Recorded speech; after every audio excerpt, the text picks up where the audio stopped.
Another day on the stand for Elizabeth Holmes. After years of silence, we're finally hearing from the fallen founder of Theranos.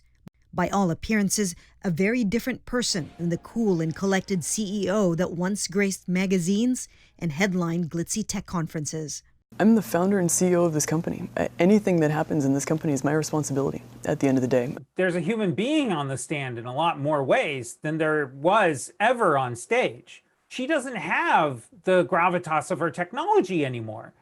Holmes is facing charges of wire fraud and conspiracy in connection to her company's claims that it could run hundreds of blood tests with a prick of a finger. At its peak, Theranos was valued at $9 billion, but the technology didn't work.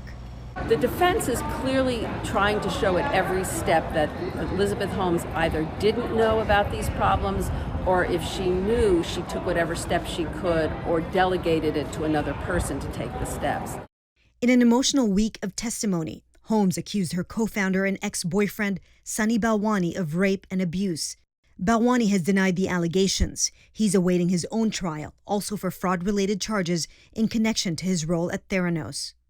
In cross-examination, prosecutors zeroed in on efforts to suppress whistleblowers and questioned Holmes on how she and Balwani responded to the media report that eventually led to Theranos' downfall.